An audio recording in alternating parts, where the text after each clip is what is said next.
कुंज बिहारी।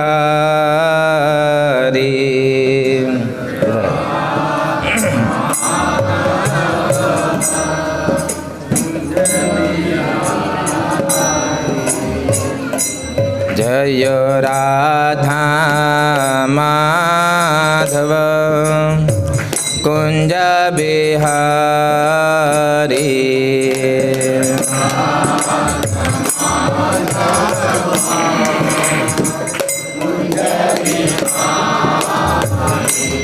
जय गोपी जनवल्लभ गिरिवरधारी।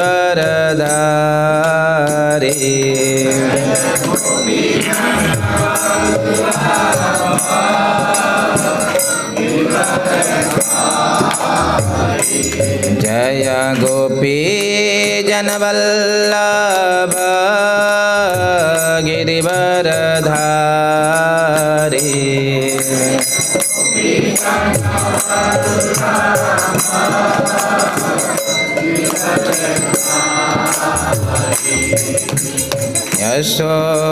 यशोदानंदन व्रज जनरंजन।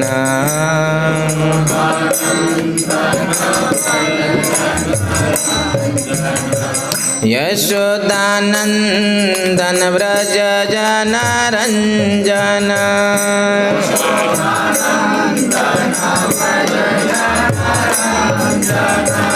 यशोदानंदन व्रज जनरंजन।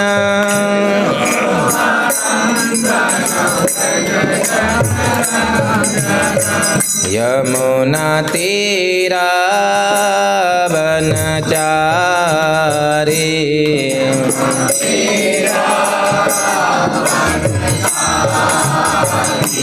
यमुना तीरा वनचारी।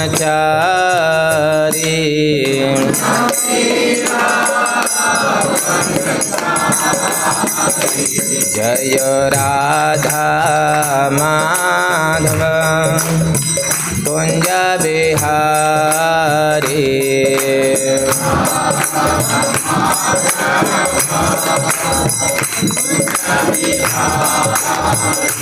जय Radha Madhav Kunj Bihari.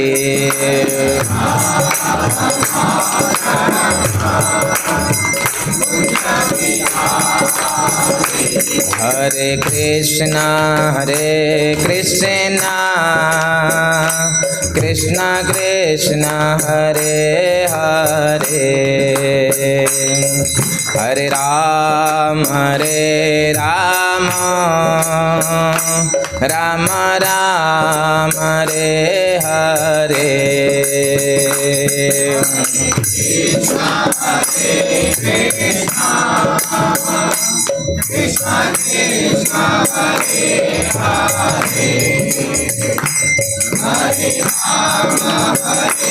Rama Rama Hare Hare Hare Krishna Krishna Krishna Hare Hare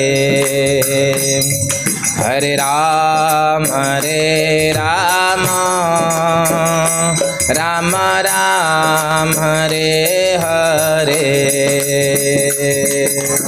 Krishna Krishna Krishna Krishna Hare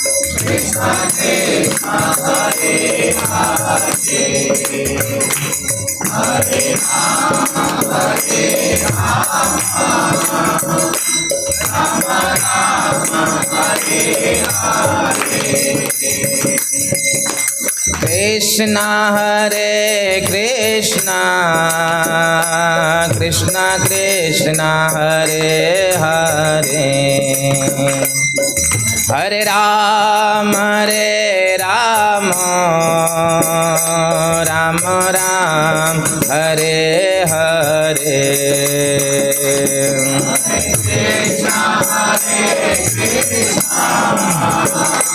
Krishna Krishna Krishna Hare Hare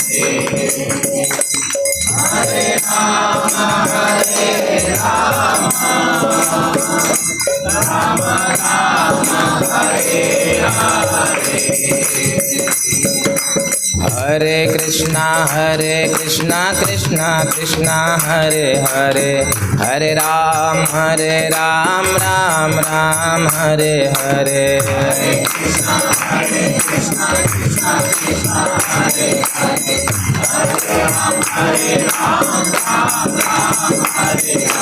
हे कृष्णा कृष्णा कृष्णा हरे हरे, हरे राम राम राम हरे हरे।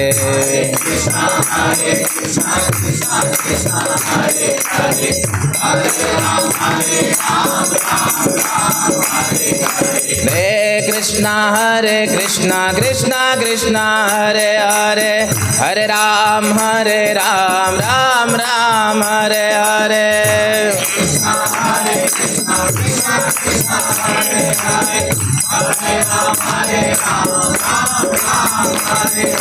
हे कृष्णा कृष्णा हरे हरे, हरे राम राम हरे हरे।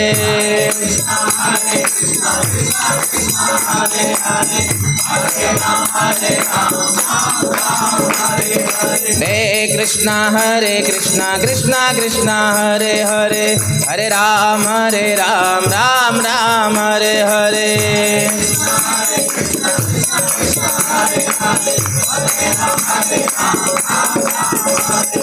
हरे कृष्णा कृष्णा हरे हरे, हरे राम राम हरे हरे।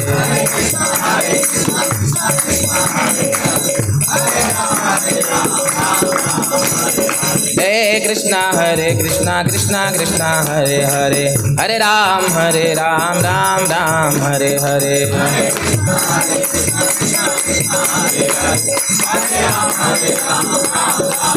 जय राधा गोविंद राधा गोविंद राधा गोविंद राधे।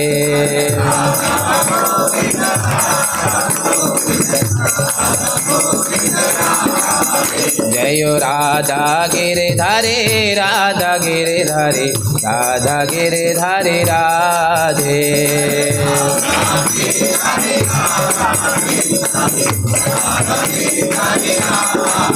जय राधा दामोदर राधा दामोदर राधा दामोदर राधे।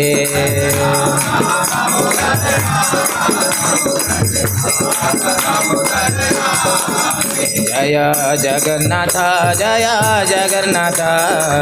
बलदेवा जय सुभद्रा।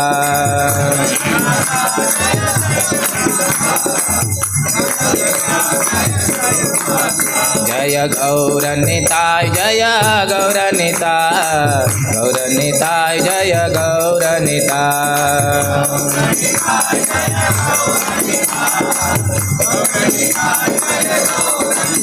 जय गौरनिताय जय गौरनिताय जय गौरनिताय।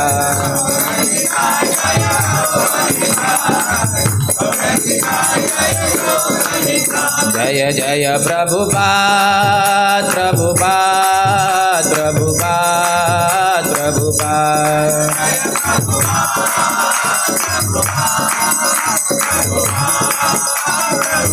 जय जय प्रभुपाद प्रभुपाद प्रभुपाद प्रभुपाद।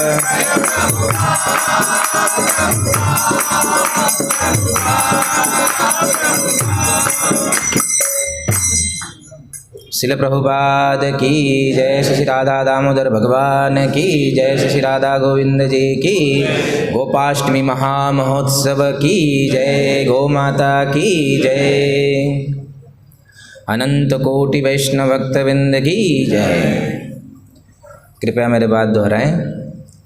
ओम नमो भगवते वासुदेवाय।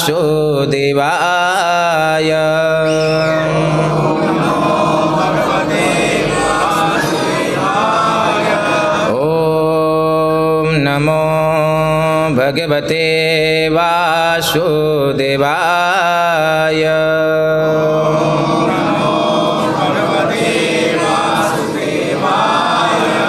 ॐ नमो भगवते वासुदेवाय।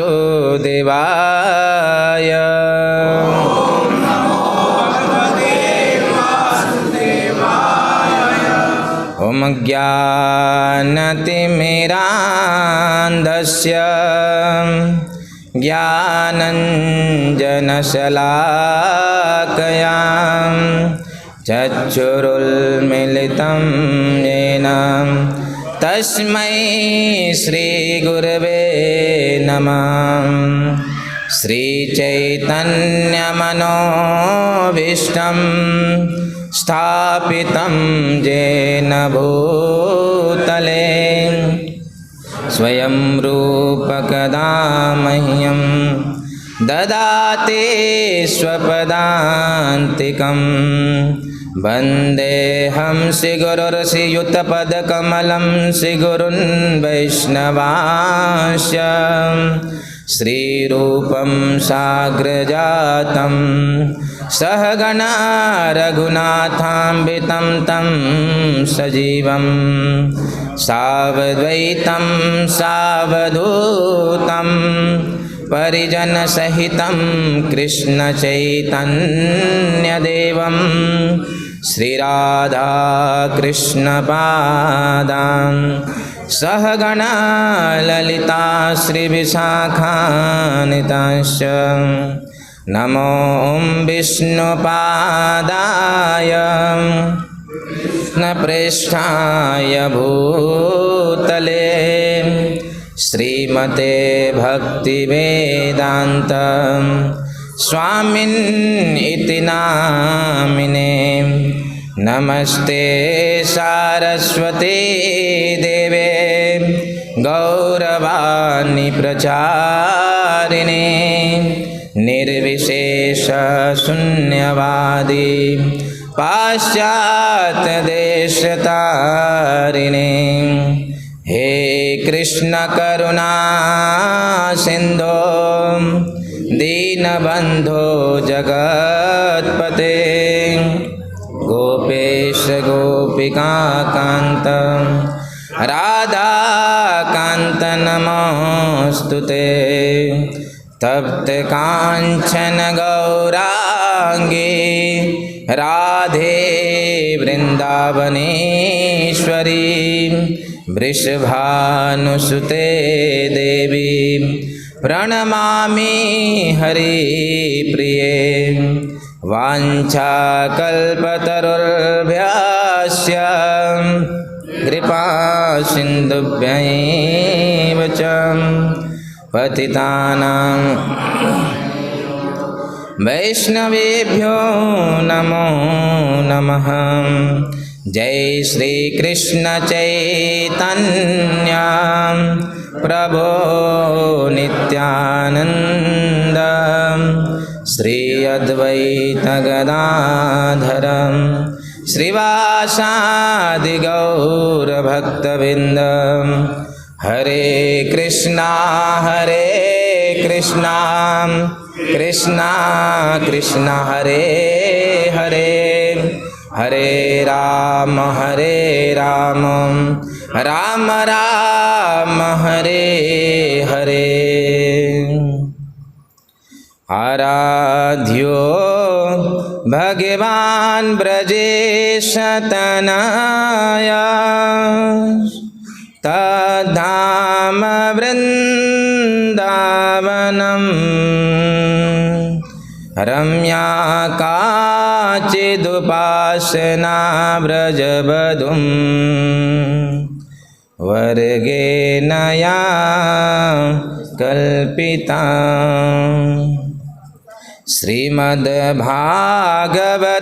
प्रमाणमलं प्रेमापुमार्थो महान् श्रीचैतन्यमहाप्रभुर्मतमिदं तत्रादरो न परम्। योऽन्तः प्रविश्य मम वां चमिमां प्रसुप्तां सञ्जीवयत्रखिलशक्तिधरस्वधाम्नाम्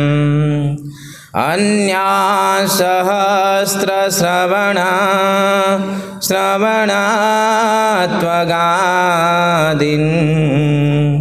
प्राणान्नमो भगवते पुरुषाय तुभ्यम्।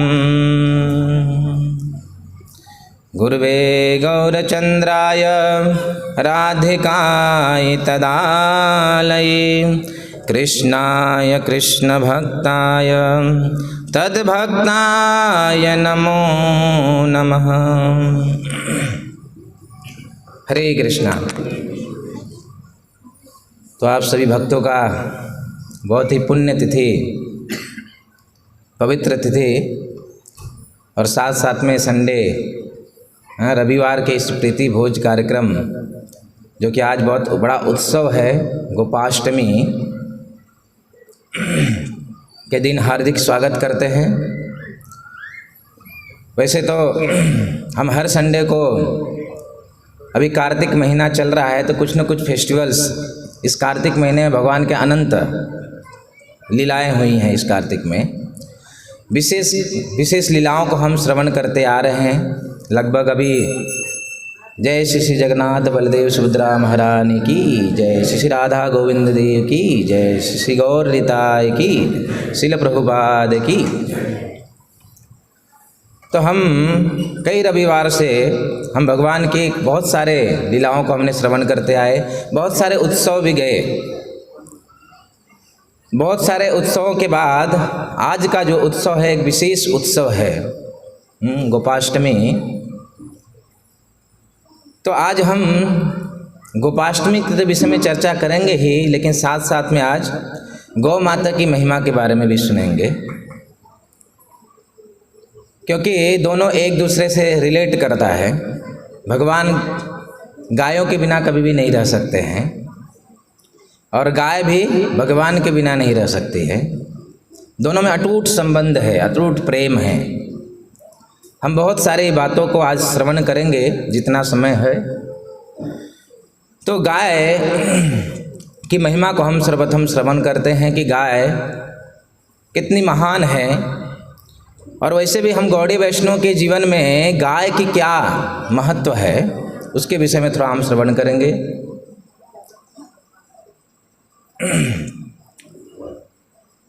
गाय के बारे में जैसे कि हम भगवान को रोज भोग लगाते हैं तो हम एक श्लोक बोलते हैं। कौन सा श्लोक बोलते हैं? नमो ब्राह्मण्य देवाय गो ब्राह्मण हिताय च जगद्विताय कृष्णाय गोविंदाय नमो नमः। ये कौन से समय बोलते हैं मंत्र? भगवान को भोग लगाते हैं तब बोलते हैं। इसमें दो बात का वर्णन है। नमो ब्राह्मण्य देवाय गो ब्राह्मण हिताय च। भगवान केवल दो कार्यों के लिए प्रकट होते हैं। क्या? ब्राह्मणों की रक्षा करने के लिए और साथ साथ में गैयों की रक्षा करने के लिए। बाकी और जितने भी कार्य अपने आप सिद्ध हो जाते हैं, लेकिन भगवान ये दो विशेष रीजन से प्रकट होते हैं, अनेक लीलाएं करते हैं। नमो ब्राह्मण्य देवाय गो ब्राह्मण हिताय च कृष्णाय नमो नमः। भगवान जब तक गाय माता और भगवान ब्राह्मणों के मुख से और गाय माता का स्मरण करके ही चिंतन जब हम करते हैं ना, तो भोग को ग्रहण करते हैं। अन्यथा हम कितना भी मंत्र पढ़ ले, कितना भी प्रेम कर ले, भगवान भोग स्वीकार नहीं करते हैं। जब तक गौ माता का स्मरण नहीं करते तब तक भगवान भोग भी नहीं स्वीकार करते हैं। गौ माता की महिमा के बारे में वेद व्यास जी महाभारत के अनुशासन पर्व में बड़ी सुंदर बातों को लिखे हैं। महाभारत के अनुशासन पर्व के अंतर्गत 51वें अध्याय में बहुत सुंदर श्लोक आता है। वेद व्यास जी लिखते हैं, कहते हैं कीर्तनं श्रवणं दानं दर्शनं चापि पार्थिवं गवां प्रशस्यते वीरं सर्वपापहरं शिवम। वेदव्यास ऋषि कहते हैं गौ महिमा को बताते हुए कि अगर कोई व्यक्ति कीर्तनम श्रवणम दानम, अगर गाय माता का कोई कीर्तन करता है, गौ माता के अनेक कीर्तन हैं, छोटी छोटी गैया छोटे छोटे ग्वाल, छोटो सुमेरो मदन गोपाल, और भी ऐसे अनेक कीर्तन है गाय माता का। वेदव्यास ऋषि कहते हैं कि जो भी कोई व्यक्ति अगर गाय माता का कीर्तन करता है और गाय माता के विषय में श्रवण करता है, कीर्तनम श्रवणम दानम, और गाय माता को दान देता है किसी को, या तो गाय माता को कुछ दान के रूप में कुछ खिलाता है, दोनों बातें, कीर्तनम श्रवणम दानम, कि कोई कीर्तन करता है, श्रवण करता है और दान देता है, और साथ साथ में कहते हैं कि दर्शनम, कोई दर्शन करता है। चार बातों को बताते हैं वेदव्यास ऋषि कि गाय माता का कोई कीर्तन करता है, उनके बारे में श्रवण करता है, दान देता है और दर्शन करता है, तो क्या होता है उस व्यक्ति के जीवन में?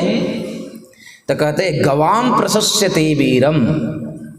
बहुत सुंदर बात को वेदव्यास ऋषि प्रस्तुत करते हैं। गवाम प्रशस्यते वीरम, वो व्यक्ति जो है, वो मनुष्य जो है जिसने गाय माता का कीर्तन किया, श्रवण किया, दान किया या दर्शन किया, वो व्यक्ति गवाम प्रशस्यते वीरम, वो प्रशंसनीय हो जाता है। इस संसार में लोग प्रशंसा प्राप्त करने के लिए अनेक अनेक उपाय करते हैं, क्या क्या नहीं करते हैं लोग, कि लोग मेरा ग्लोरीज करें, प्रशंसा करें, लेकिन प्राप्त नहीं होता है, उल्टा दुख प्राप्त होता है। लेकिन वेदव्यास ऋषि कहते हैं अगर गाय के हम दर्शन करते हैं, उनकी सेवा करते हैं, श्रवण करते हैं, तो व्यक्ति प्रशंसनीय हो जाता है। लेकिन सबसे बड़ी बात ये बताते हैं कि मनुष्य के नज़रों में, संसार के नज़रों में प्रशंसनीय हो जाना कोई बड़ी बात नहीं है, लेकिन वेदव्यास ऋषि कहते हैं वो व्यक्ति भगवान की नज़रों में प्रशंसनीय हो जाता है। अगर कोई गाय के विषय में अगर श्रवण करता है, उनकी कथाओं का गायन करता है, भगवान की नज़रों में वो प्रशंसनीय हो जाता है। हमारा जीवन का उद्देश्य क्या है? भगवान हमारे तरफ देखे, भगवान से प्रेम उत्पन्न हो, यही जीवन का उद्देश्य है, और ये हमें प्राप्त हो जाता है। वेदव्यास ऋषि कहते हैं गवाम प्रशस्यते वीरम सर्व पाप हरम शिवम।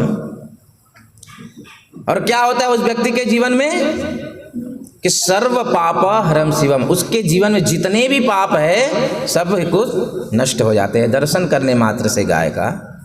आज गौशाला में बड़ी सुंदर तरह से गौ माता का पूजा हुआ, तो जिन भक्तों ने या जो भी दर्शन करते हैं गाय माता का, उसके जन्म जन्म के सब पाप जो है ना यूँ नष्ट हो जाते हैं। ये वेदव्यास ऋषि कहते हैं। तो गाय माता की बड़ी महिमा है। देखिए स्वयं इतनी महिमा है कि भगवान कृष्ण भी गाय माता की सेवा करते हैं। भगवान कृष्ण गाय माता की सेवा करते हैं। यहाँ तक कि गाय माता की कोई सेवा करता है, जब कोई गाय माता के ऊपर अपना हस्त को, अपने हाथ को फेरता है ना, तो ऐसा वर्णन है पुराणों में कि अगर कोई गाय माता को सहलाता है, उसके पीठ पे उसको सहलाता है या उसको प्रेम करता है, तो गौ माता के शरीर में जितने बाल होते हैं ना, कितने बाल होते हैं कभी गिना है? गिन नहीं सकते हैं।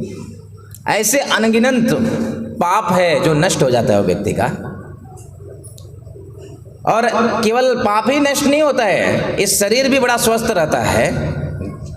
किसी व्यक्ति को अगर ब्लड प्रेशर है, बहुत ज़्यादा अप डाउन होता है, तो उसको डेली जाके गौ माता को सहलाना चाहिए। 1 हफ्ते में रिजल्ट मिलेगा। आप प्रैक्टिकल अगर किसी को होगा तो करके देखिएगा, लगातार 1 हफ्ते तक, ज़्यादा नहीं, 1 हफ्ते में आपको रिजल्ट पता चलेगा। करके देखिए, गौ माता की बड़ी महिमा है। देखिए भगवान जिस धाम में रहते हैं उस धाम का नाम क्या है? गोलोक धाम। किसके नाम पे पड़ा है? गौ माता के नाम पे पड़ा है। वो गोलोक धाम जो कि हर एक भक्तों का लक्ष्य है। गोलोक धाम, गोलोक वृंदावन धाम हर एक भक्तों का लक्ष्य है कि सब लोग गोलोक वृंदावन धाम में हम जाएं। तो उस गोलोक धाम में, गोलोक वृंदावन धाम में भगवान जहाँ पे सदैव निवास करते हैं, जहाँ पे हम सब भक्तों का जाने का ध्येय है, उस गोलोक धाम का वर्णन करते हुए, अभी गोलोक धाम का वर्णन कौन कर सकता है?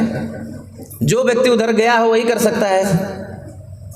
तो ब्रह्मा जी गोलोक धाम का, उस गोलोक धाम का वर्णन करते हुए कहते हैं, ब्रह्म संहिता में ब्रह्मा जी कहते हैं, चिंतामणि प्रकल सद्म सुकल्प वृक्ष लक्षामृतेश सुरभिर अभिपालयन्तम लक्ष्मी सहस्त्र शत संभ्रम सेव्यमानम गोविंदमादि पुरुषम तमहम भजामि। उस गोलोक धाम का वर्णन करते हुए कह रहे हैं ब्रह्मा जी कि चिंतामणि प्रकल सद्म सुकल, और गोलोक धाम कैसा है? चिंतामणि से बना हुआ है। और वहाँ पे कल्प वृक्ष है, चिंतामणि प्रकल सद्म सुकल्प वृक्ष, बहुत सारे कल्प वृक्ष है। कल्प वृक्ष वह वृक्ष होता है जहाँ पे बैठते हम इच्छा करने मात्र से वो चीज़ हमको प्राप्त हो जाता है। ऐसा गोलोक धाम का वर्णन ब्रह्मा जी कहते हैं। और ऐसे धाम में भगवान हमेशा सदैव निवास करते हैं। भगवान गोलोक वृंदावन धाम में एक आचार्य एक प्रश्न उठाते हैं कि वह भगवान गोलोक वृंदावन धाम में सदैव निवास करते हैं, उनका कार्यकलाप क्या करते, क्या है वो, क्या करते हैं भगवान वहां पे रह के? तो ब्रह्मा जी ब्रह्म संहिता में के इसी श्लोक में वो कहते हैं कि भगवान वहां पे क्या कार्य करते हैं। वो गोलोक धाम का वर्णन करते हैं कि चिंतामणि धाम है, वो कल्प वृक्ष है, और वहाँ पे लक्षामृतेषु सहस्त्र सहस्त्र लक्ष्मियाँ क्या कर रही हैं? उनकी सेवा कर रही हैं। लक्ष्मी सहस्त्र सत संभ्रम सेव्यमानम, सहस्त्र सहस्त्र लक्ष्मियाँ क्या कर रही है? भगवान की सेवा कर रही हैं वहाँ पे। तो वो आचार्य कहते हैं कि भगवान क्या कर रहे हैं? लक्ष्मियाँ सहस्त्र सेवा कर रहे हैं उनके, एक कल्प वृक्ष के समान है, लेकिन भगवान क्या करते हैं वहाँ पे? तो ब्रह्मा जी कहते हैं कि लक्षावृतेषु सुरभिर अभिपालयन्तम, वो भगवान गोलोक वृंदावन धाम में केवल एक ही कार्य करते हैं। क्या करते हैं? लक्षावृतेषु सुरभिर अभिपालयन्तम, लाखों लाखों सुरभि गाय है जिसका पालन पोषण भगवान करते हैं उस गोलोक वृंदावन धाम में। एक ही मात्र कार्य करते हैं भगवान, केवल और केवल गौ माता की सेवा करते हैं। तभी क्लियर हो गया भगवान वहां पे क्या कार्य करते हैं? गौ माता की सेवा करते हैं। और हम भक्तों का लक्ष्य क्या है? गोलोक धाम में जाना। आप कभी किसी रेस्टोरेंट में गए हो? नहीं गए हो? हर सैटरडे जाते ही नहीं जा रहे? क्या हरिनाम ने बंद करा दिया, करुणा ने बंद करा दिया? लोगों का होटल जाना करुणा ने बंद करा दिया, घर पे लोग अभी बना के खा रहे हैं। जैसे कोई रेस्टोरेंट है, उस रेस्टोरेंट में कोई अगर व्यक्ति जाता है तो उस रेस्टोरेंट के हर एक स्थान पे वो विजिट कर सकता है, लेकिन एक ऐसा स्थान है जहाँ पे वो नहीं जा सकता है। कौन सा स्थान है वो? किचन। किचन में किसको प्रवेश है? केवल जो कुक है उसी को प्रवेश है। बाकी लोग प्रवेश करेंगे तो दोबारा कभी नहीं जाएंगे, इतना गंदगी से बनता है रेस्टोरेंट में। खैर, किचन में प्रवेश कौन कर सकता है? उस रेस्टोरेंट के कुक ही प्रवेश करता है कि नहीं? और एक ऐसा स्थान है हॉस्पिटल। हॉस्पिटल में भी व्यक्ति जाता है तो सब जगह पे घूम सकता है, लेकिन एक ऐसा स्थान है हॉस्पिटल का, ऑपरेशन थिएटर, जहाँ पे केवल जिसको ऑपरेशन करने आता है वही अंदर जा सकता है ना। डॉक्टर जो भी ऑपरेशन करता है वही जा सकता है ऑपरेशन थिएटर। बाकी लोग सब जगह घूम सकते हैं लेकिन उसके अंदर नहीं जा सकते हैं। हाँ, कितना भी नज़दीकी संबंध हो, लेकिन अगर वो आईसीयू में गया तो वहाँ पे भी उसको, उस व्यक्ति को तो नहीं जाने दिया जाता है। भाई तुम दूर, वहाँ पे केवल और केवल डॉक्टर जो भी ऑपरेशन करता है वही पहुँच सकता है। ऐसा ही एक स्थान मंदिर, हम आप लोग प्रांगण में बैठे हुए, मंदिर का एक ऐसा स्थान है जहाँ पे कोई प्रवेश नहीं कर सकता। वो कौन सा स्थान है? भगवान का गर्भगृह। आते हैं, प्रांगण में रहते हैं, सब जगह बाउंड्री घूमते हैं, इधर करते हैं, परिक्रमा लगाते, सब कुछ करते हैं, लेकिन गर्भगृह में प्रवेश नहीं कर सकते। गर्भगृह में कौन प्रवेश कर सकता है? जो भगवान की पूजा कर रहा है, जो पुजारी है वही प्रवेश कर सकता है। तो जिस प्रकार से उस होटल के, रेस्टोरेंट के हाँ, किचन में केवल कुक प्रवेश कर सकता है और हॉस्पिटल के उस ऑपरेशन थिएटर में केवल डॉक्टर ही प्रवेश कर सकता है। और जिस प्रकार से पुजारी मंदिर के गर्भगृह में केवल पुजारी प्रवेश कर सकता है, और उसी प्रकार से जिस व्यक्ति को गोलोक धाम वृंदावन में जाना है वही व्यक्ति प्रवेश कर सकता है जिसको गाय माता की सेवा आती है। हमारा अगर लक्ष्य है गोलोक वृंदावन धाम में जाना, और भगवान क्या कर रहे हैं, ब्रह्मा जी कह रहे हैं कि लक्ष्यामृतेश सुरभिर अभिपालयन्तम। अभी हम वहां पे जाके बैठ के खाने तो जा नहीं रहे, हम क्या करेंगे वहां पे जाके, भगवान को मदद करेंगे। तो भगवान क्या कार्य कर रहे हैं, गौओं का रक्षा कर रहे हैं। तो जब हम इस जगह पे रह के गौओं का पालन करेंगे, उनका पोषण करेंगे, उनकी सेवा करेंगे, वो प्रैक्टिस करेंगे, तभी तो भगवान के धाम में जाएंगे और भगवान को मदद करेंगे। नहीं तो भगवान बोलेंगे तू उधर ही रह, क्या करने इधर आएगा, है कि नहीं। तो गौ माता की जब तक सेवा नहीं हम करेंगे ना, कभी भी वो व्यक्ति गोलोक धाम में प्रवेश नहीं कर सकता है। ये सत्य, अटल सत्य है, ये शास्त्र प्रमाणित सत्य है कि जो भी व्यक्ति गौ माता की सेवा नहीं किया वो भगवत धाम नहीं जा सकता है, वो यहीं पे विचरण करेगा। लेकिन जिस दिन उसने गौ माता की सेवा किया, गौ माता को जीवन में अपनाया, उसका भगवत धाम जाने का टिकट पक्का है। लेकिन अगर नहीं हो, गौ के प्रति प्रेम नहीं हुआ, तो भगवत धाम नहीं जा सकता, ये कंफर्म है। क्योंकि भगवान वहाँ पे गौ माता की सेवा करते हैं। तो ऐसे गोलोक धाम में प्रवेश हम तभी कर सकते हैं जब हम गौ माता की सेवा करेंगे। हम यहाँ पे कृष्ण भावनामृत से जुड़े हुए भक्त लोग बैठे हुए हैं, गौड़ीय रूप गोस्वामी के परंपरागत में आते हैं, और रूप गोस्वामी पाद ने जिन सिद्धांतों को दिया है, जिन भक्ति नियमों को दिया है, उसका पालन करते हम, है ना, उसी नियम का पालन करते हैं। तो रूप गोस्वामी ने एक बड़ी सुंदर ग्रंथ लिखा है जिसका नाम है भक्ति रसामृत सिंधु, जिसमें उन्होंने 64 भक्ति के 64 अंगों को दिया, जिसको हम सब भक्तों को पालन करना चाहिए। उस 64 अंगों में 10 को मुख्य बताया उन्होंने। भक्ति के 64 अंगों में, जो कि सबको करना चाहिए 64 अंग, लेकिन उसमें भी मुख्य 10 अंगों को बताया कि ये तो करना ही चाहिए। जैसे कि जप करने का विधान कितना है, 64 राउंड, लेकिन प्रभुपाद जी ने क्या किया, प्रभुपाद जी की कृपा से हमको क्या 16 माला करो, मेरी धोती पकड़े रहना, हम कुछ तो करके लेके जाऊंगा, क्योंकि हम कर नहीं सकते 64 माला। इसी प्रकार उस भक्ति रसामृत सिंधु में रूप गोस्वामी पाद ने 10 प्रमुख अंगों को बताया, ये तो करना चाहिए। उस 10 प्रमुख अंगों में से ब्राह्मणों और गौ माता की सेवा है। आप कभी पढ़िएगा उसको, प्रमुख मुख्य अंगों को। तो गौ माता की सेवा बड़ी इंपॉर्टेंट है हम भक्तों को। देखिए, वेदों में हर एक मनुष्य के जीवन में 7 माताओं का वर्णन है, कि हर एक मनुष्य के जीवन में, उसके जीवन में 7 माताएं होती हैं। वर्णन है, आत्म माता गुरु पत्नी ब्राह्मणी राजपत्निका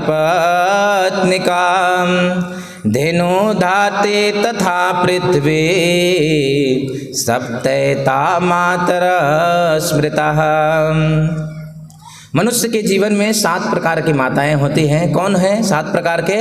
आत्म माता। सबसे प्रथम जिस माता के गर्भ से हमने जन्म लिया वो हमारी आत्म माता है, प्रथम माता आत्म माता। दूसरी माता कौन? गुरु पत्नी। गुरु की जो पत्नी है वो भी हमारी माता है। पहले गुरुकुल हुआ करते थे और गुरु माता हुआ करते थे। बच्चे को बड़े अपने ही पुत्र के जैसा पालन पोषण करते थे। खैर उस अभी गुरुकुल बहुत कम है अभी, इसलिए गुरु माता भी बहुत कम है ना, क्योंकि वो धीरे धीरे लुप्त हो रहा है।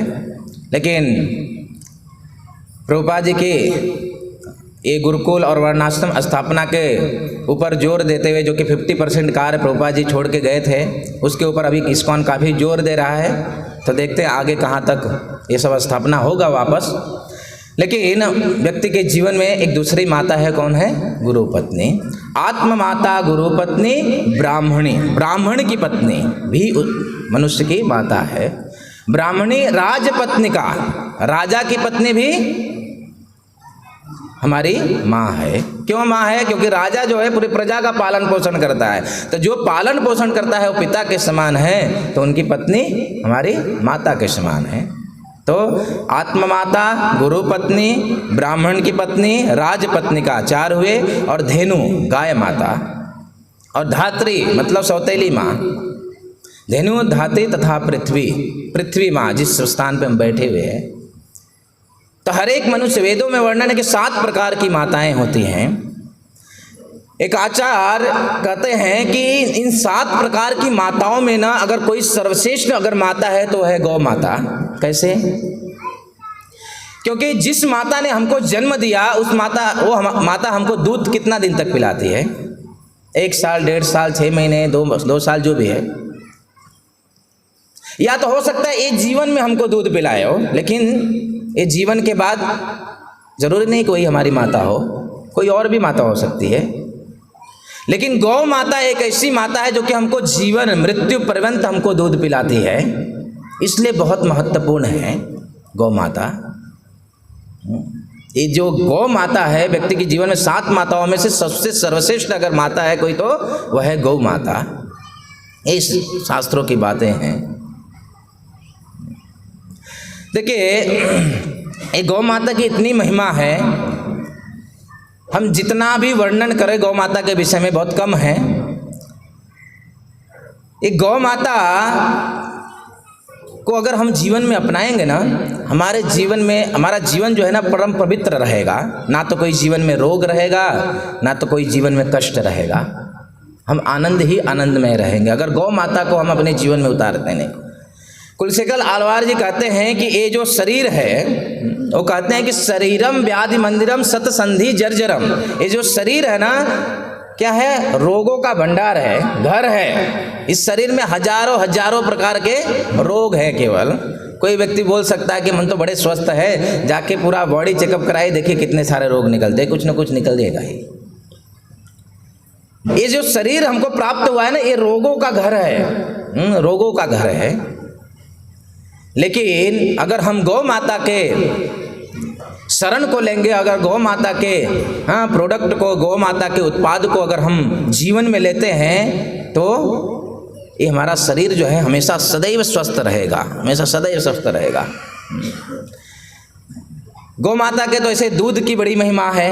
प्रभुपाद जी एक जगह एक प्रवचन में कहते हैं कि ये जो काउ मिल्क है ना, एक कंप्लीट फूड है। अगर देसी गाय का दूध अगर हम पीते हैं तो कंप्लीट फूड माना जाता है। अगर वो पी लिए तो और कुछ चीज़ें खाने पीने की जरूरत नहीं। इसलिए बड़े बड़े ऋषि लोग ना जब तपस्या करते थे केवल दूध को ग्रहण करते थे और कितने सालों तक तपस्या करते थे। अगर हमको शुद्ध देसी गाय का दूध अगर प्राप्त होता है तो अमृत है, वो कंप्लीट फूड है। अगर हमको मिला, ढूंढना चाहिए, जहाँ पे भी मिला ढूंढ के हमको पीना चाहिए। हमारा शरीर हमेशा सदैव स्वस्थ रहेगा। गौ माता के दूध की तो महिमा है, सब लोग जानते हैं, लेकिन मैं एक बात बता रहा हूँ कि गौ माता का एक अंतिम प्रोडक्ट है गोबर और गौमूत्र। इसकी भी बड़ी महिमा है। सोचिए गौ माता का हर एक जो चीज़ है ना बड़ी इंपॉर्टेंस है, बड़ा अमृत है हर एक चीज़ में। गोबर और गौमूत्र जो कि बड़ा मेडिसिन है, हर मनुष्यों के लिए बड़ा वरदान है। अगर किसी गौशाला में अगर गोबर का उपयोग नहीं होता है और गौमूत्र अगर ऐसा ही जाता है ना, मुझे बहुत दुख लगता है, क्योंकि ये अमृत है, अमृत। अगर हम उसको सही तरह से उसको अगर प्रोसेस करें तो हम लोगों को अमृत दे सकते हैं, प्रदान कर सकते हैं। तो बड़ी बड़ी मेडिसिन है। अंतिम प्रोडक्ट क्या है? गोबर और गौमूत्र, ये अंतिम प्रोडक्ट है।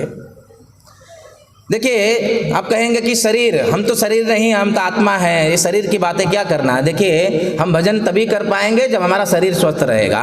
2 दिन बुखार आ जाता है तो जप माला हाथ में तक नहीं जाता है, बेड पे पड़े रहते हैं। तो अगर शरीर स्वस्थ है तो हमारा साधना, हमारा जपा, हमारा भक्ति भी बहुत अच्छा होगा। तो गोबर और गौमूत्र, देखिए भगवान स्नान करते हैं ना डेली, तो बिना पंचगव्य से अब स्नान करते हैं भगवान। बिना गौमूत्र के तो भगवान भी स्नान नहीं करते हैं, इतना पवित्र है गौमूत्र। इस गोबर और गौमूत्र की महिमा को बताते हुए महाभारत में भीष्म पितामह जी युधिष्ठिर महाराज को कहते हैं युधिष्ठिर महाराज का प्रश्न हुआ कि एक गोबर और गोमूत्र की इतनी महिमा है, कैसे? आप कुछ बताइए कि किस प्रकार से इसकी इतनी महिमा है।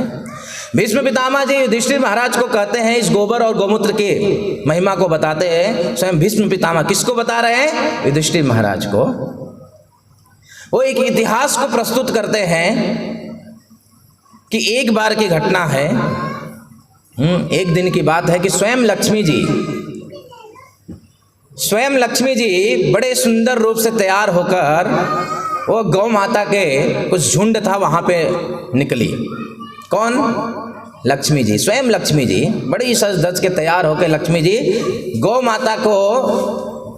माता का झुंड था वहां पे, वो गौ माता के अंदर अपना स्थान प्राप्त करने के लिए वो निकली। ये इच्छा था लक्ष्मी जी का, क्योंकि लक्ष्मी ने देखा कि मैं सदैव, मुझे सब लोग स्वीकार किए हैं, संसार के हर एक जीवात्मा मुझे स्वीकार किए हैं, हर एक जीवात्मा में मेरा वास है। लक्ष्मी ने जी देखा केवल एक जगह पे मेरा वास नहीं, कहाँ है? वो गौ माता के अंदर। तो लक्ष्मी सोचती कि गौ माता के अंदर भी मैं निवास करूंगी, और इस आशा से को लेकर वो बड़ी सज धज के लक्ष्मी जी गौ माता के पास गई। जब गौ माता के पास गई तो गौ माता ने देखा लक्ष्मी जी को और उनसे कहा कि हे देवी, आप कौन हो? अभी सोचिए, लक्ष्मी जी को कोई पूछे कि आप कौन हो, जिसको कौन नहीं जानता लक्ष्मी जी को, बताइए। ऐसा कोई संसार में व्यक्ति नहीं है जो लक्ष्मी को ना जानता हो या लक्ष्मी से प्रेम ना करता। हम सुबह उठ के कहीं कार्य करने जाते हैं केवल लक्ष्मी प्राप्त करने के लिए, दिन भर मेहनत करते हैं लक्ष्मी प्राप्त करने के लिए। संसार का कोई कार्य बिना लक्ष्मी के बिना हो ही नहीं सकता है। लेकिन यहाँ पे लक्ष्मी गौ माता के जब पास गई तो गौ माता जी पूछते हैं कि हे देवी, आप कौन हो? हमने इस धरातल पे, भूमंडल पे भी, पृथ्वी लोक पे भ्रमण किया, आपको देखा नहीं। स्वर्ग में भी भ्रमण किया, हमने आपको नहीं देखा। आप कौन हो? लक्ष्मी जी बड़ी आश्चर्य हुई, लेकिन अपना परिचय दे रही लक्ष्मी जी अपना परिचय दे रहे कि मैं भगवान की 24 घंटा सेवा में रहती हूँ, मैं लक्ष्मी हूँ, मैं भगवान के 24 घंटा सेवा में रहती हूँ, और संसार के हर एक जीवात्मा मेरे से बड़े प्रेम करते हैं। मैं सब स्थान पर रहता हूँ, यहाँ तक कि देवताओं के अंदर भी मेरा निवास है, जिसके कारण देवता अद्भुत अद्भुत कार्य करते हैं। मैं सब जगह, ऐसा कोई स्थान जो नहीं है जहाँ पे मैं नहीं हूँ। मैं लक्ष्मी हूँ, स्वयं भगवान की सेवा में 24 घंटे मैं रहती हूँ। अपना परिचय दिया। लेकिन मैं इस आशा से आई हूँ कि हे माते, आपके शरीर में मेरा स्थान, मुझे स्थान दीजिए। गौ माता ने बोला फुल है, सीट फुल हो गया है। बोला अभी कोई जगह बचा नहीं है, और वैसे भी हमको लक्ष्मी की जरूरत नहीं है, हमको लक्ष्मी की जरूरत ही नहीं है। आप आए, आपका सम्मान है, आदर है, दर्शन दिया, प्रणाम है आपको, लेकिन हमें आपकी जरूरत नहीं है। त्याग दिया लक्ष्मी को। लक्ष्मी बड़ी आश्चर्य हुई कि मुझे, सोचो पहली बार ऐसा कोई व्यक्ति हुआ कि जो कि मुझे त्यागा। क्योंकि हर एक व्यक्ति लक्ष्मी को पाना पसंद करता है, लक्ष्मी पास में हो। कोई ऐसा नहीं चाहता कि लक्ष्मी चली जाए हमारे घर से, कोई चाहता है। एक बार की घटना है कि लक्ष्मी जी बड़े सज धज के तैयार होकर निकली, और शनिदेव भी बड़े सज धज के तैयार होकर निकले। शनिदेव कौन है जानते हैं? नहीं जानते हैं? जिनको अड़ता है वो जानते होंगे अच्छे से। लक्ष्मी जी तैयार होकर निकले, उधर शनिदेव भी तैयार होकर निकले। दोनों एक जगह पे एक दूसरे को देखे और रुक गए। अब दोनों सजे धजे थे। वैसे तो शनिदेव इतना सजते नहीं है, लेकिन उस दिन पता नहीं मूड हुआ, सज धज के निकले हुए थे। और लक्ष्मी जी सामने देखे, और लक्ष्मी जी भी शनिदेव को देखा। दोनों एक दूसरे को देखे, और लक्ष्मी जी पूछे कि मैं कैसी दिख रही हूँ? शनिदेव से पूछे, बताओ मैं कैसी दिख रही हूँ? आज मैं बड़ी सुंदर, बड़ी मेहनत करके सजी धजी हूँ, कैसी दिख रही हूँ मैं? शनिदेव बोले, पहले आप बताओ मैं कैसा दिख रहा हूँ। मैं भी आज बड़ा सुंदर तरीके से सज धज के निकला हूँ, आप बताइए कि मैं कैसा दिख रहा हूँ। तो लक्ष्मी बोले, तुम मुझे पहले बताओ। ये बोला, तुम मुझे पहले बताओ। लक्ष्मी जी बोले, देखो जो भी है, लेकिन तुमसे सुंदर तो मैं दिख रही हूँ। दोनों में झगड़ा हो गया सुंदरता को लेकर। लक्ष्मी जी और शनि देव में झगड़ा हो गया, सुंदर कौन सुंदर है करके। और उसी समय विचरण करते हुए नारद मुनि वहां से निकले। अब इन दोनों ने नारद मुनि को पकड़ लिया। नारद मुनि को उधर रोका, बेचारे भजन करते हुए जा रहे थे, विचरण करते हुए उनको रोक दिया। अभी नारद को रोककर पूछने लगे, बताओ देखो हम कब से झगड़ रहे हैं, हम दोनों में कौन सुंदर दिख रहा है। अभी नारद मुनि सोचे इसको सुंदर बताया था इधर प्रॉब्लम, लक्ष्मी जी रूठ जाएगी, और इसको सुंदर बताया था शनिदेव का प्रकोप हो जाएगा मेरे ऊपर। नारद मुनि बड़े फंस गए। नारद मुनि ने बोले, देखो मैं बाल ब्रह्मचारी हूँ, ये सुंदरता मुझे क्या समझ में आएगा। एक काम करो, आप दूसरे किसी से पूछ लेना, मुझे जाने दो। काम का फंस गए। लेकिन शनिदेव तो क्रोधित हो गए, बताना ही पड़ेगा, पकड़ लिया कॉलर। बता के ही जाना पड़ेगा, ऐसा थोड़ी ना है, बताओ कौन सुंदर है। अब जबरदस्ती करने लगे, नारद बेचारे फंस गए, क्या करूं। लेकिन नारद मुनि तो नारद मुनि है, उन्होंने बोला कि ठीक है। उन्होंने सोचा कि अब तो यहाँ से निकल नहीं सकते, फंस तो गए हैं, तो उन्होंने बोला कि ठीक है दूर, थोड़ा दूर रहो, आप दोनों दूर रहो, थोड़ा देखने दो अच्छे से मुझे कौन सुंदर दिख रहा है। तो दोनों दूर गए। बोला तो थोड़ा से चलो वॉकिंग करो, थोड़ा फैशन शो करो थोड़ा। भूमंडल का पहला फैशन शो शनिदेव और लक्ष्मी जी में, ये पहला फैशन शो। और उसके जो रेफरी थे वो नारद मुनि थे, दोनों को भेज रहे, चलो कौन सुंदर दिख रहा है देखता हूँ। नारद मुनि ने देखा, कुछ देर तक बोले बस अभी मुझे पता चल गया कौन सुंदर है, आ जाओ अभी नारद मुनि रिजल्ट बता रहे हैं। शनिदेव बोले, बताओ कैसा लग रहा हूँ मैं, कैसा दिखा मैं। तो उन्होंने बताया कि शनिदेव अब जब जा रहे थे ना बड़े सुंदर दिख रहे थे आप, और लक्ष्मी जी जब आप आ रहे थे ना बड़ी सुंदर दिख रहे थे। दोनों को नाराज नहीं किया, दोनों को सुंदर बताया। आप जाते और तत्व ज्ञान दिया, शनि का जाना अच्छा है और लक्ष्मी जी का आना अच्छा है। तो कौन लक्ष्मी जी को नहीं चाहता है, हर एक व्यक्ति लक्ष्मी को चाहता है। लेकिन यहाँ पे क्या हुआ, गैया मैया ने क्या किया, लक्ष्मी का त्याग कर दिया कि हमको नहीं चाहिए, हमको लक्ष्मी की जरूरत नहीं है। बड़ा दुख हुआ। लेकिन फिर भी लक्ष्मी जी उनके चरणों में गिर पड़ी कि मुझे स्थान दीजिए, मुझे स्थान दीजिए। क्योंकि लक्ष्मी जी को मालूम था गौ माता कितनी महान है, स्थान प्राप्त करना ही चाहते थे। इतनी गिड़गिड़ाई लक्ष्मी जी, इतनी उनके चरणों में, गौ माता के चरणों में गिरकर गौ माता ने, सब लोगों ने मिलकर बोला कि ठीक है इनको ऊपर कृपा करते हैं। और उन्होंने बोला देखो सभी हमारे सभी अंग प्रत्यंग में सभी 33 करोड़ देवी देवताओं का वास तो हो चुका है, सब फुल हो गया है। लेकिन अभी भी एक ऐसा स्थान है जहाँ पे खाली है, हमारा अंतिम प्रोडक्ट जो है गौमूत्र और गोबर, वो स्थान खाली है। अगर आप चाहते हो, आपकी इच्छा है तो वह स्थान आप ग्रहण कर लीजिए। तुरंत बिना सोचे विचारे लक्ष्मी जी गाय के गोबर और गोमूत्र में प्रवेश कर गई, अपना स्थान ग्रहण किया। स्वयं लक्ष्मी जी का वास है गोमूत्र और गोबर में, स्वयं लक्ष्मी जी विराजमान है। जिस घर में गोबर और गोमूत्र का इस्तेमाल होता है उस जगह पे लक्ष्मी का निवास होता है। इसलिए घर में जब पोछा भी मारते हैं ना, वो केमिकल से पोछा मारेंगे, लक्ष्मी जी भी निवास नहीं करेंगे, कितना भी टाइल्स को चमका लो।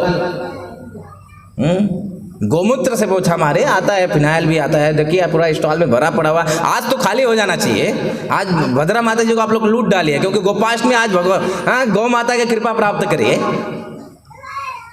इस गोबर और गोमूत्र में लक्ष्मी जी का निवास है, लक्ष्मी जी का निवास है। बड़ा अमृत है गोबर और गोमूत्र। इसलिए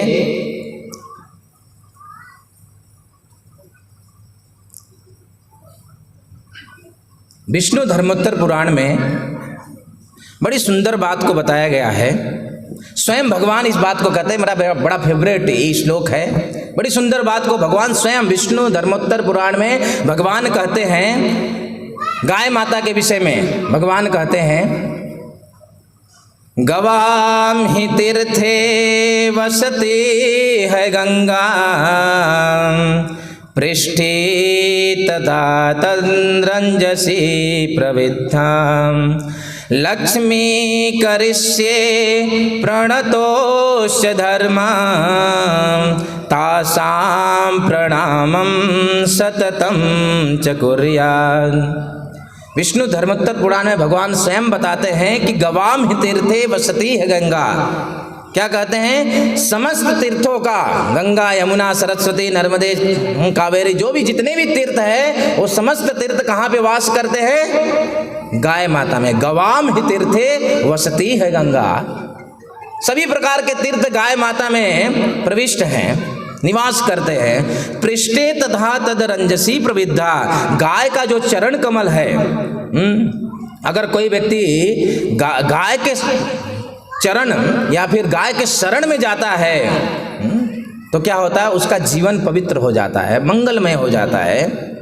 और क्या है? लक्ष्मी करिष्येत प्रणतोस्य धर्म, और स्वयं लक्ष्मी जी निवास करती है गाय माता के अंदर। ये बात को भगवान स्वयं विष्णु धर्मोत्तर पुराण में कहते हैं।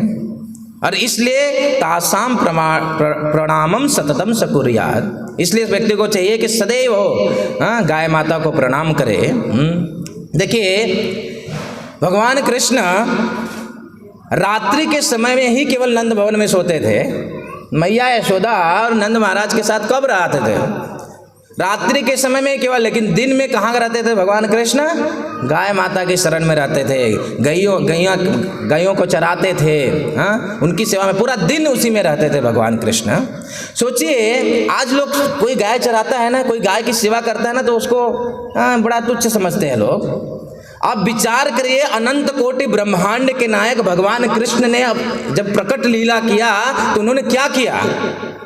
उन गैयों को चराया, ग्वाल बाल बने गैयों को चराया। तो भगवान कृष्ण जब गैयों को चरा रहे, निश्चित रूप से उस गैयों के अंदर कुछ तो है। थोड़ा सा विचार करना चाहिए कि कृष्ण इतने बड़े ब्रह्मांड कोटि के नायक कृष्ण अगर गाय माता की सेवा करें, मतलब कुछ तो विशेषता है उस गाय माता में। इसलिए गाय माता को सतत प्रणाम करना चाहिए। तो आज गोपाष्टमी है। गोपाष्टमी के दिन भगवान कृष्ण, आज के दिन पे भगवान कृष्ण क्या किए?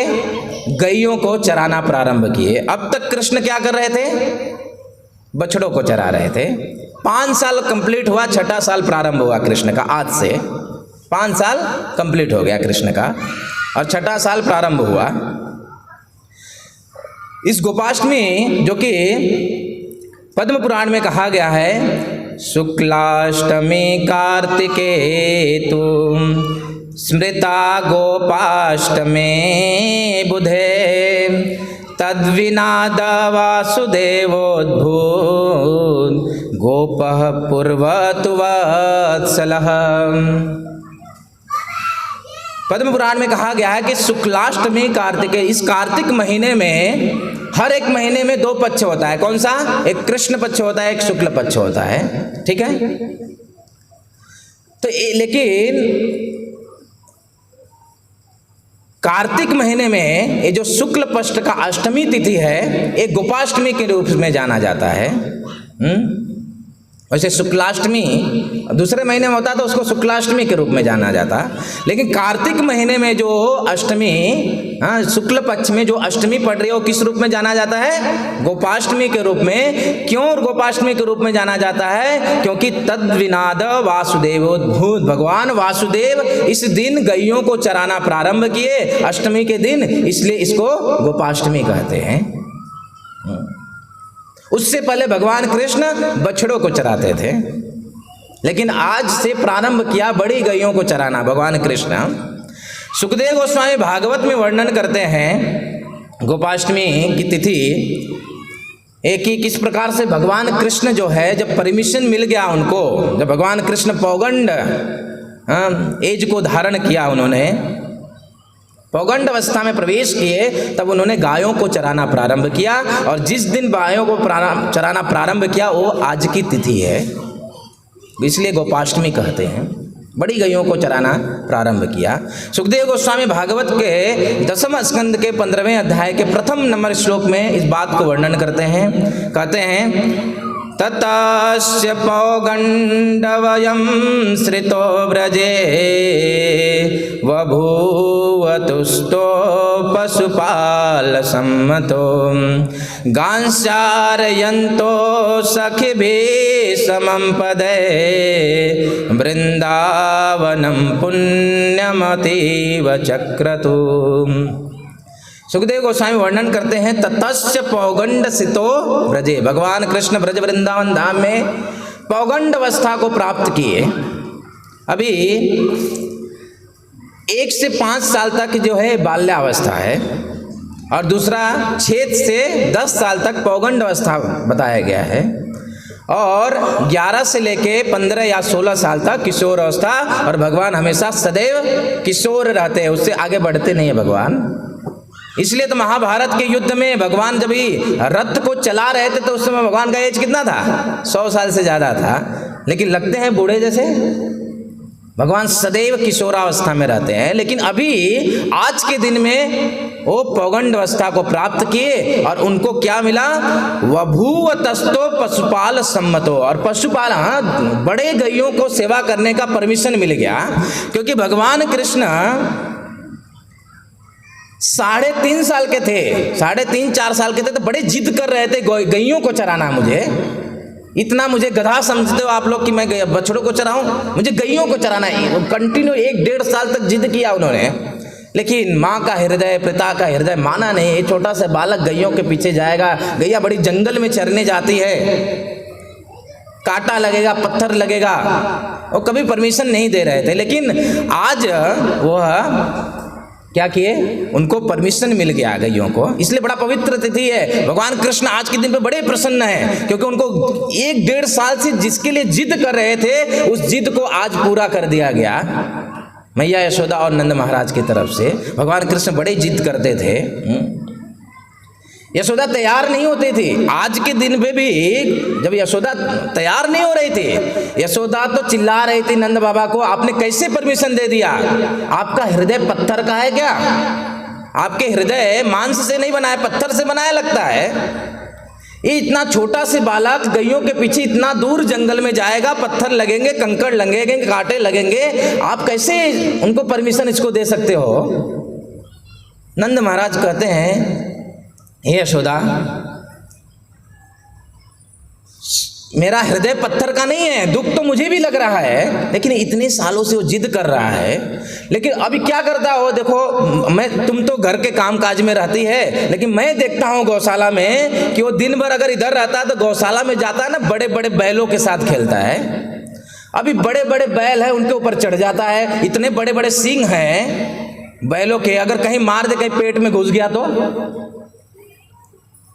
कभी कभी तो क्या करता है कि दो बैलों को पकड़ लेता है या 2 बछड़ों को पकड़ लेता है, एक का पूंछ पकड़ा, दोनों का पूंछ पकड़ा, अब दोनों भागते हैं अलग अलग दिशा में, तो ये उड़ जाता है ऊपर, दोनों का पूंछ पकड़ते, दोनों अलग दिशा में भागता है। ये सब मुझसे देखा नहीं जा रहा है, क्योंकि गौशाला में रह के नहीं बैलों के ऊपर कूदता है, चढ़ता है, और बैल भी बड़ा आस्वादन करते थे, वात्सल्य भाव। कभी एक पिता के ऊपर उसका पुत्र अगर छोटा बच्चा चढ़ता है ना, तो उसको दुख नहीं लगता है, उसको क्या लगता है? बड़ा आनंद की अनुभूति होता है उसको। ये बैल जो है बड़ा आनंद की अनुभूति करते थे। नंद महाराज कहते, यशोदा रानी, मेरा हृदय पत्थर का नहीं है, लेकिन ये जिद कर रहा है, और वैसे भी गौशाला में इस प्रकार का दृश्य मुझसे देखा नहीं जा रहा है। एटलीस्ट वो गौओं को चराने जाएगा तो ये कुछ अशुभ उसके साथ नहीं घटेगा, क्योंकि बलराम साथ में जाएगा। गोपाष्टमी, अष्टमी की तिथि 1 दिन पहले, सप्तमी के दिन, मतलब कल के दिन, 1 दिन पहले बलराम जी यशोदा मैया के पास आए कि मैया बहुत जिद कर रहा है कृष्ण, छोड़ दो, मैं हूं ना देखने के लिए, उसका पालन करने के लिए। जब बलराम जी ने कहा तब जाके यशोदा मैया थोड़ा हिम्मत कर पाए कि इसको भेज दिया जाए। अब जैसे ही कृष्ण को पता चला कि मुझे मिल गया, परमिशन मिल गया, कृष्ण तो बड़े प्रसन्न होने लगे, नाचने लगे। मैया बोले, तुम चुप, तुम्हारे बलबूते मैंने तुमको परमिशन नहीं दिया, ये तो बलराम के ऊपर विश्वास करके मैं तुमको भेज रही हूं। बलराम जी ने कहा, अंततः अष्टमी के दिन भगवान को परमिशन मिल गया। लेकिन क्या हुआ कि मैया ने अभी भी एक शर्त रखा क्या शर्त का रखा मैया ने? अभी एग्री तो हो गई, जैसे तैसे करके नंद महाराज भी मना लिए और बलराम जी ने भी सांत्वना दे दिया, मैया बोल दी कि ठीक है करके। लेकिन फिर भी एक शर्त रखा, शर्त ये रखा कि ठीक है, क्योंकि गैया बड़े दूर तक जाते जंगलों में चरने के लिए, इसलिए कृष्ण को जूता पहनाया जाए, चप्पल पहनाया जाए। कृष्ण ने, जब कृष्ण को पता चला तो कृष्ण ने बोले कि हाँ मैं जूता पहन लूंगा, कोई बात नहीं है, लेकिन मेरी गैयों को 9 लाख जो गैया है उस गैयों के लिए भी आप जूता चप्पल बनाइए, 36 लाख का और अरेंजमेंट करिए, उसके बाद मैं भी चप्पल पहन लूंगा। ये प्रेम था गायों के प्रति भगवान कृष्ण का, ये प्रेम था। और ये बहुत चल ही रहा था। अभी किसके, कृष्ण और यशोदा के बीच में, तू चप्पल पहनेगा, कृष्ण मैं नहीं पहनूंगा, गैयों को पहले बनाओ चप्पल, फिर मैं चप्पल पहनूंगा। तो ये सप्तमी के दिन, कल के दिन शाम को ये बहस चल रहा है। और ये बात जब ना गौशाला में पहुंची, गैयों को पता चली कि कृष्ण जो है पैदल बिना चप्पल पहन के हम लोग को चराने आने वाला है, उस रात्रि को 9 के 9 लाख गैये जो है ना गौशाला से भागी, सब एक साथ में भागे निकले और निकल के ब्रज के जितने भी पत्थर काटे, सब पत्थरों को तोड़ तोड़ के पाउडर बना दिया। ये उनका वात्सल्य उमड़ा कृष्ण के प्रति, क्योंकि वो कृष्ण हम लोग को पीछे पीछे आएगा तो पत्थर लगेंगे, हमको हमारी सेवा में आ रहा है। इतना वात्सल्य उमड़ा उन गौओं को कि सारी गौएं गौशाला से भाग गई और पूरे ब्रज को क्या कर दिया, पाउडर बना दिया। इसलिए ब्रज का जो रज है ना, एक गैया ने बनाया, कूट कूट के बनाया ब्रज का रज, बिल्कुल सॉफ्ट बना दिया उस रात्रि को, क्योंकि गैया चाहती थी कि कृष्ण मेरे साथ आए। हुआ क्या, जब कृष्ण बछड़े चला रहे थे तो एक दिन ऐसा हुआ कि अभी बछड़े अलग चरते थे और नजदीक में चरते थे, लेकिन एक समय ऐसा हुआ कि बछड़ों को चरा रहे थे, कृष्ण बछड़ों को लेकर आए और उधर से क्या हुआ, गोपाल जो है बड़े गैयों को चरा के उसी समय लेकर आए, दोनों एक साथ में मिल गए। जब दोनों एक साथ में मिल गए तो कृष्ण ने बड़ी चतुराई से सबको अलग अलग किया, गैयों और बछड़ों को। लेकिन वो गैया जब कृष्ण को देख लिया ना, तब से उनका मन उसमें लग गया। वो चाह रही थी कि कभी मेरे कृष्ण हमको चराने के लिए आए। इनका वात्सल्य तब से उमड़ा हुआ था। जब पता चला कि कृष्ण चराने आने वाले हैं तो उन्होंने क्या किया, ब्रज के सभी पत्थरों को कूट कूट के वो पाउडर बना दिया।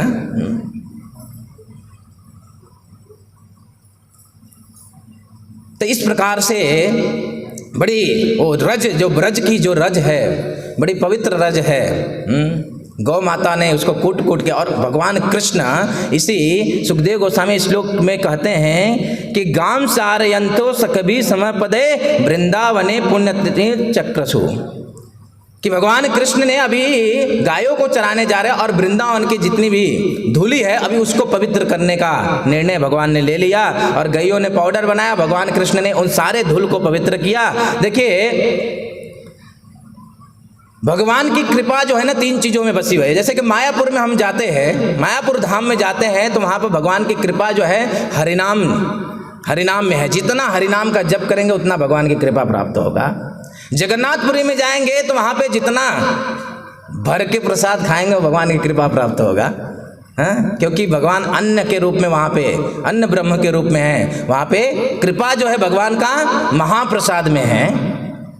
लेकिन ब्रजधाम वृंदावन में अगर हम जाते हैं तो भगवान की कृपा जो है वो ब्रज की धूलि में है। इसलिए ब्रज में जाकर उस धूलि को प्रणाम करना चाहिए। कभी चप्पल तो पहनना ही नहीं चाहिए। भगवान कृष्ण ने चप्पल नहीं पहना, चप्पल नहीं पहनना चाहिए वहां पे उस धूलि को। और शरीर पे लगता है, कभी कभी मैं देखता हूँ बैठते हैं लोग नीचे तो उठ के झाड़ते हैं, कभी भी नहीं झाड़ना चाहिए उस धूलि को। बड़ी पवित्र धूलि है ब्रज का रज। एक बार मुक्ति कही भगवान से, मुक्ति देवी स्वयं भगवान से कह रहे कि मैं सबको मुक्ति देती हूँ, मेरे मुक्ति का उपाय बताओ। मेरी मुक्ति का क्या उपाय है, मैं सबको मुक्त कर दो। भगवान स्वयं कहते हैं मुक्ति कहे गोपाल से, मेरी मुक्ति का उपाय बताए।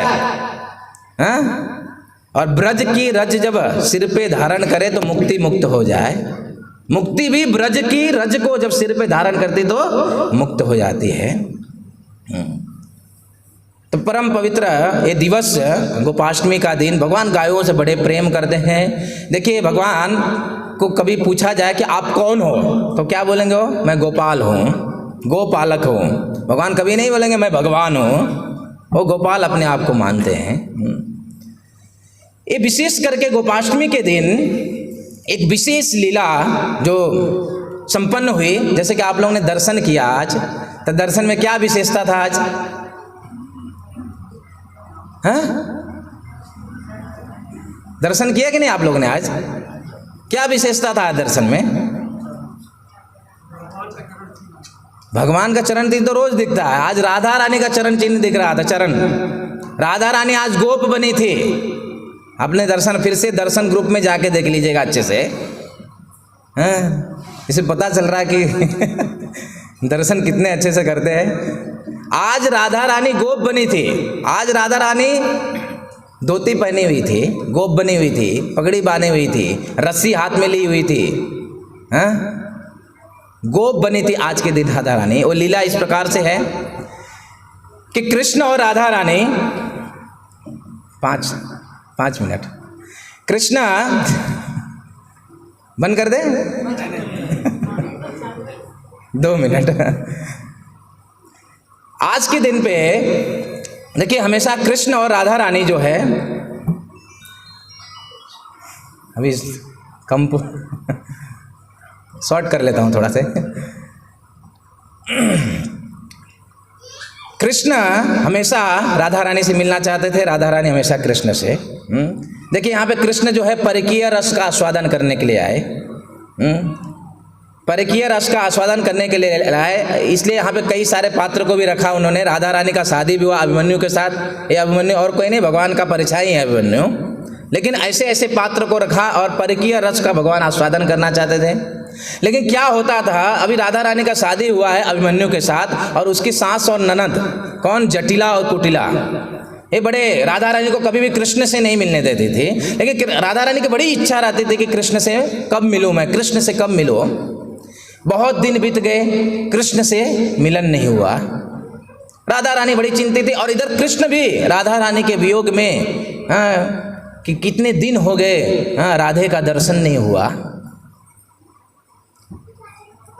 कितना दिन हो गए मिले नहीं।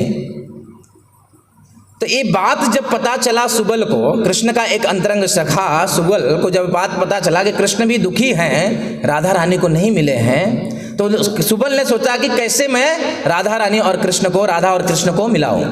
तो सुबल जो है वो जटिला और कुटिला के घर में गया, जावट में।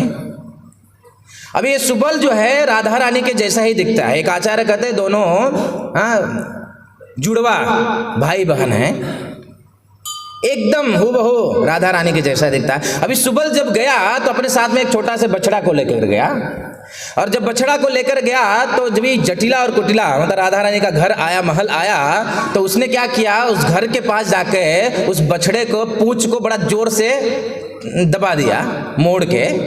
अब बेचारा चिल्लाते हुए बछड़ा क्या किया, भागते हुए घर में चला गया। अभी सुबल जो है उसको तो बहाना चाहिए था, कैसे भी घर में मैं प्रवेश करूं, और सुबल क्या किया, दौड़ के जाने लगा और गेट पे जटिला और कुटिला रोक दिए। गेट पे जटिला और कुटिला ने रोक दिया कि किधर जा रहे हो, क्योंकि जटिला और कुटिला को मालूम था एक कृष्णा अलग अलग उपाय लगा के राधा रानी को मिलने का प्रयास करता है। ये इसके पार्टी वाला है सुबल। चलो चलो निकलो निकलो। अरे मेरा बछड़ा अंदर चला गया, मेरे को बछड़े को तो ले लेने दो, 2 मिनट में बछड़े को लेकर आ जाता हूँ, मैं लेकर चला जाता हूँ। बोले नहीं, मैं जाने ही नहीं दे रहे थे। बोले देखो अभी मैं कृष्ण के साथ नहीं हूँ, आज ही मेरा कृष्ण के साथ झगड़ा हो गया, अभी तुम चिंता मत करो, मेरा बछड़ा लेने दो, मैं निकल जाता हूँ। अभी घुमा दिया और बोले ठीक है जल्दी से लेकर निकलो। सुबल अंदर गया, और अंदर गया बछड़े को लेने के लिए, और राधा रानी के पास गया और तुरंत अपना वेश जो है राधा रानी को पहना दिया। दोनों देखने में तो सेम थे दोनों, और अपना वेश तुरंत सुबल गोप जो है सखा, वो अपना जो धोती कुर्ता जो भी है वो सब राधा रानी को पहना दिया, पगड़ी बांध दिया। और राधा रानी क्या की, अभी बछड़े को लेके राधा रानी बाहर निकली। जटिला उटिला गेट पे जल्दी निकलो। राधा रानी ने क्या किया, अब बछड़े को उन्होंने अपने वक्षस्थल से लगा के रखा था और लेके निकले। बोले ठीक है जल्दी निकलो जल्दी निकलो। जटिला और कुटिला भगाए। इस प्रकार से सुबल सखा का वेश धारण आज के दिन पे ये लीला हुई है। आज के दिन पे ही धारण करके राधा रानी और कृष्ण को मिलने गई। ऐसे अनेक, कृष्ण भी अनेक प्रयास करते थे राधा रानी को मिलने के लिए। एक बार तो कृष्ण मैया यशोदा जो है राधा रानी के लिए कुछ गिफ्ट भेज रहे थे, क्योंकि राधा रानी जो है हमेशा कृष्ण को कुकिंग करने आती थी, तो गिफ्ट भेजा करती थी यशोदा मैया, और गिफ्ट का बॉक्स तैयार कर रहे थे। कृष्ण बहुत दिन से राधा रानी से मिले नहीं थे, और उन्होंने देखा कि मैया जो है गिफ्ट तैयार करे, पूछे कि मैया ये क्यों, क्या है, किसके लिए तैयार कर? बोले राधा रानी को भेजना है। और दास दासियों को बोल दिया इसमें जितने भी जवेरात सब भर दो और राधा रानी को भेज दो। आज अभिमन्यु आने वाला है, राधा रानी का पति जो आज आने वाला है, उसको एक गिफ्ट देना है राधा रानी के लिए। कृष्ण ने देखा कि अच्छा मौका है, उन्होंने सभी दास दासियों को पटाया और सब जवेरात जो है सबको बांट दिया। बोला कि इस बॉक्स में मुझे पैक कर दो। अब कृष्ण उस बॉक्स में पैक हो गए और उसको गिफ्ट पैक बना दिया गया। और अभिमन्यु आया और उस बॉक्स को बड़ी मेहनत से बेचारा उठ नहीं रहे, लेकिन क्या करे, मैया यशोदा ने गिफ्ट दिया, इसके अंदर सोने चांदी जेवरात कितना वजन है। बड़ा मेहनत करके अभिमन्यु लेके उसको घर पे गया। मैया ने स्पेशल बोला था कि राधा रानी को देना और उसके हाथ से ही खुलना चाहिए, उसके हाथ से ही खुलना चाहिए। इसलिए सीधा जटिला और कुटना मिले। क्या है? बोले कि यशोदा रानी ने बड़ा गिफ्ट दिया हुआ है और राधा रानी के हाथ से खुलने के लिए बोला है। बोला हाँ ठीक है ले जाओ। और वहाँ पे फिर राधा और कृष्ण का मिलन। ऐसे अनेक उपाय लगाते थे। ऐसा एक जो लीला है जो आज सुबल सखा का वेश धारण करके राधा रानी कृष्ण को मिली।